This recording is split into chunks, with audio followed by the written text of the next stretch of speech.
Hey guys, if you can't tell by my sad voice, today is a sad day for your boy Mythic J. I was so excited this cycle. I actually finished top 8 of the Champions Arena. I was so horny for Mythic Heroes, and this update has just completely crushed me. So to give you some background, I work at a gaming company in operations actually, and I play a shitload of games. I play basically just every big gacha game, every competitive game like I mostly like competitive games like TFT, Hearthstone, Legends of Runeterra, League of Legends, all that stuff. And I study this shit all the time. And I want to tell you a bit about what I think is going on with Mythic Heroes and why today is one of the darkest days in the game's history.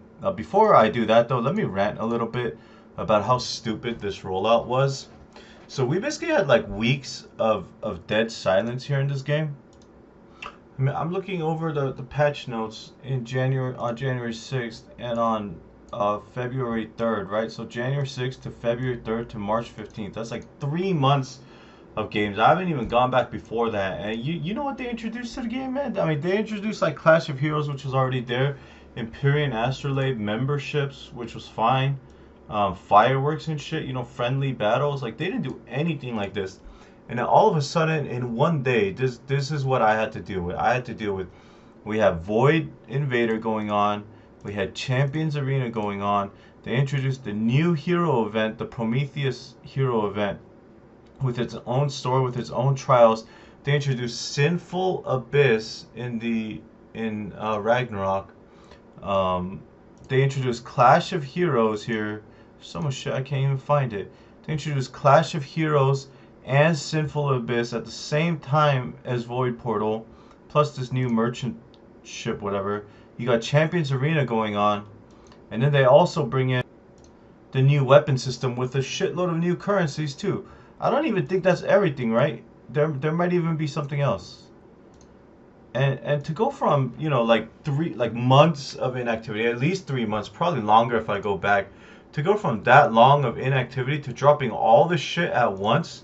And then the other thing too, continuing this rant, is that all these IW600s, I mean, I don't know which ones are going to be good. I'm not arrogant enough to know. I know I'm going to follow the top players and try and copy them. But I mean, they have 50 super well-designed, balanced heroes in this game, and they're suddenly dropping, 50 IWs at once. And I think the thing that they really don't understand is that players, no one's gonna join the game because of these features, right? Like, no new player is gonna join the game because they came out with IW 600.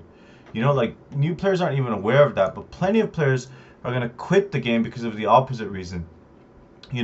If a player has spent literally 2 years building up the roster as free to play to build the best characters possible, and then IW 600 makes it so that everything is completely shaken up, and they can never catch up, and all of the heroes that they've put their time and effort and love into are invalidated, then, and there's no way they could have designed everything. There's no way they could have play tested 50 IW 600s and 500 effects, engaged against each other. Like, there's just no way they tested that. So right now, we have no clue what's what. We don't even have any clue what the resources are.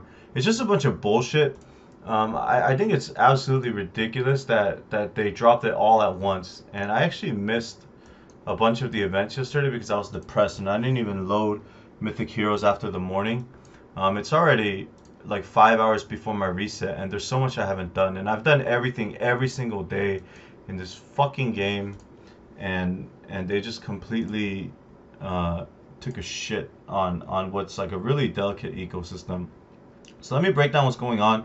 Before I do that, I do want to say I am processing all of the content. What does all of this mean? What is all of this, this purple stuff here?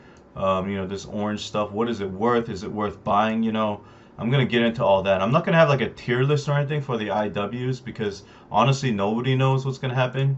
And I'm going to wait to see, what the good players prioritize and stuff. But for now, just know that I'm going to be coming out with a bunch of guides. I'm going to come out with a Clash guide. I'm going to come out with a, a Sinful guide here, a Sinful Abyss, like kind of boss guide. I'm coming out with guides for all of this new stuff because basically I'm starting from scratch, and so anytime I have to build, you know, like values out of this shit from scratch, um, I like to share it with the community so they can at least, you know, profit off of my nerdery. Okay.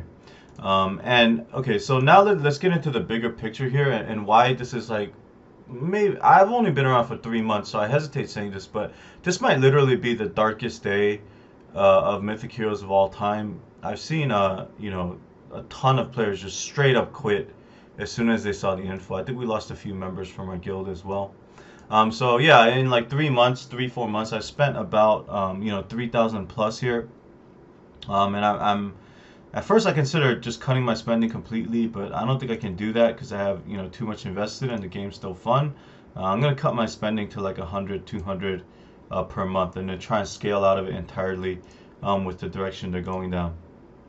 So like I said, my background is in operations for another game. I think I'm very I think I'm, you know, pretty likely to know what's going on here. So the first thing I want to say is this is an incredible game. I came when they started making negative changes and making the game more pay to win. I can only imagine how fun the game was when, like, you know, AMB and everyone were still playing back in the day. I'm assuming part of the reason they quit is they saw the direction this game was going. But a lot of the legacy systems of how generous they were with the game and how tight the game design is still present here. And I'm someone who spent a lot of time diving into the systems of Mythic Heroes and seeing how all the, you know, event currencies and everything interact with each other. And before this update, I don't know what's going to happen with this update. I don't know. Maybe they're just pure geniuses and they nailed every single IW 500 and 600 power level, which is basically impossible. But let's just say they did. You know, all of these heroes are so like well designed in you know, across each other. I even love the art. You know, I love the concepts, and it's very rare for games like this to have almost every hero be playable. Like even the heroes that, you know, I put into trash tier, like Hercules, for example, they're actually usable. They're buildable, and they can actually be quite good, you know, in the right setups. And it's hard to say that for games. It's hard to say, like, you know, the very first set of heroes at the start are competitive with heroes that are 2 years later. Very rare to see that in a gacha game. And then, you know, when I look through the event design and I see like how well they understand, you know, the currencies and systems in their game, I have like so much praise for their team overall. And I think the path that they're taking is a very sad one. I mean, the reality is this game deserves a lot more success and revenue than it probably has. Um, I think the art is beautiful. I mean, it doesn't have an IP like a Marvel, you know, but not many games do. I mean, it has like the ancient gods kind of concept, which I think is better than, you know, something generic. I mean, you look at these shitty ass games like I mean, Raid is pretty good because the artwork is beautiful, but like, you know, Idol Champions and all these games, I mean, their IP is complete shit. Like everything's just garbage. I mean, all of the art is just like cartoon garbage. But something about this game, it just hasn't taken off that well. So, you know, when I look at their Reddit community, for example, or their Discord, you know, they only have 7,600 active players on Reddit. And AFK Arena has 257,000. So, you know, this game just did not grow the way it should have. And the unfortunate thing is, games, you know, they have to nail their launches and they have to nail their early stages. Otherwise, you know, they're just dead in the water versus the next pretty hot thing, like a Street Fighter Duel, for example, which is also trash. You know, Street Fighter Duel, I mean, it's pretty strong IP here, based off of, and they already have 7,000 members on their Reddit, so they're 600 behind us Mythic Heroes in, you know, like a week or 2 weeks or whatever. So basically, this game isn't growing, and the user base is flat, and it's hard to fault the Mythic Heroes team for these shitty decisions they're making, because I think they're dealing with like the death of their company. You know, I mean, maybe not, but the death of this game. Like they need to make money to justify the payroll. Actually, I'm going to their website. I think they have a bunch of other games they're offering. I don't know which of their games are the biggest, but you know, this is a case where a game like Mythic Heroes, it can actually be shelved and killed by the company because it's not making enough money. And I don't know exactly where it is right now. Hopefully it's making enough to, break even. But like live ops for these games, live operations, I mean, it costs a shitload of money. I mean, every guy they're paying is at least like 30, 40K. You add it all up, and then designing the events, designing the assets, all that. I mean, they've put a lot of money into designing this game, so it's beautiful too. Um, and I think they're really probably based on how good they were at design and how generous they were at the start. I would guess that they're dealing with like the death of the game, or it's on their radar here. And this is the problem with all of these games in general, because they're basically all run by corporations, whether it's really big corporations like Activision Blizzard or medium corporations. They always need to beat their previous set of numbers here.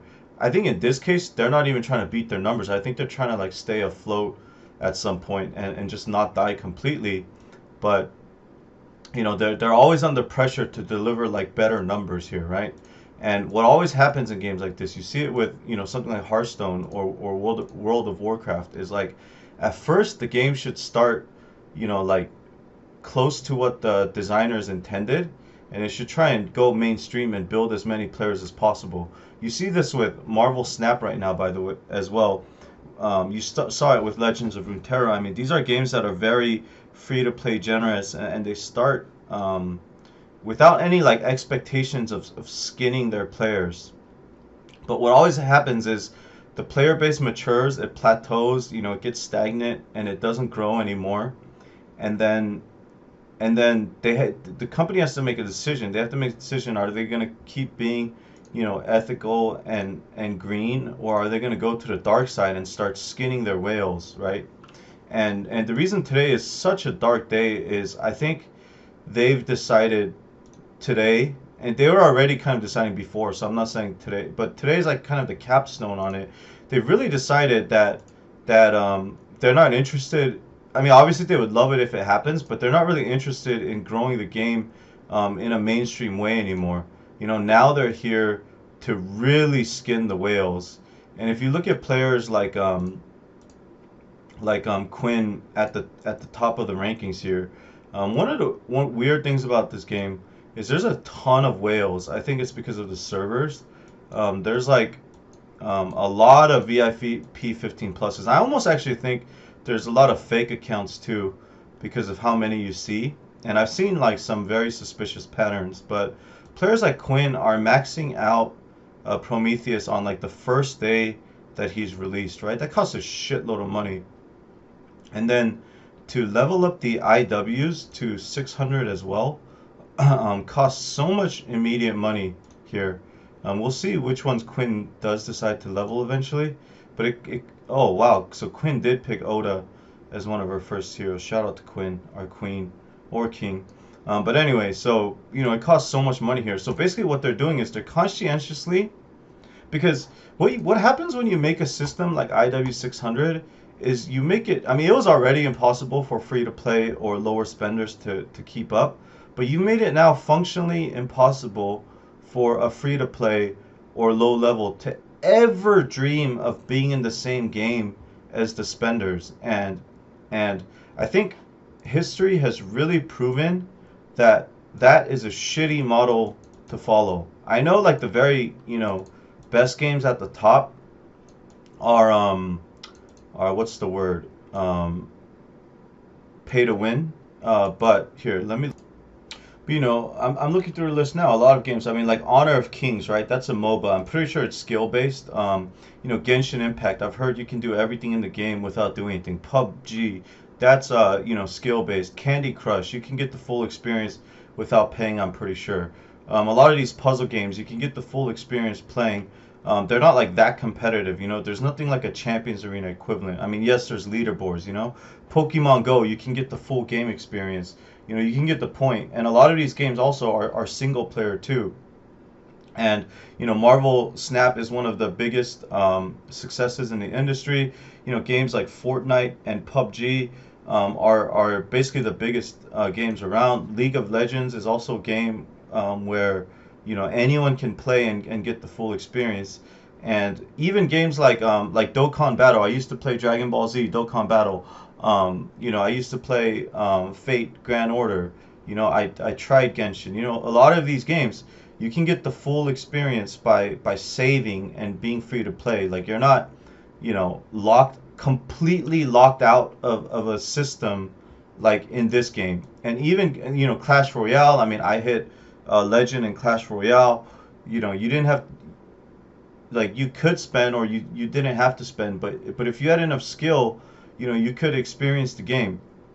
I haven't played like Clash of Clans or all of those weird ass builder games, but I'm pretty sure one of the fundamentals of them from reading articles and studying is that free to play players, they invest their time and they can build your clan up just by being no life tryharders and still like be in the mix. You know what I mean? And in this game, they've consciously made a decision so now free to play players can't be in the mix. They can't contribute to Void Invader. They can't contribute to Champions Arena. They can't contribute in metal modes.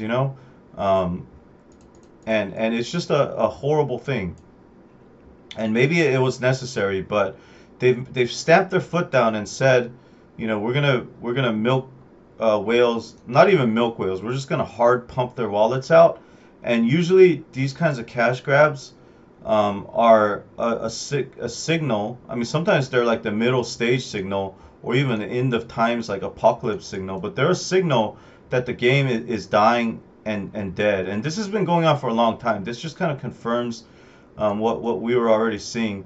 This game never shows up like on the revenue meters, which means it's tracking poorly. I mean, I'm on a Sensor Tower, and the last estimate I saw was 300K a month, which is not very much for an app. So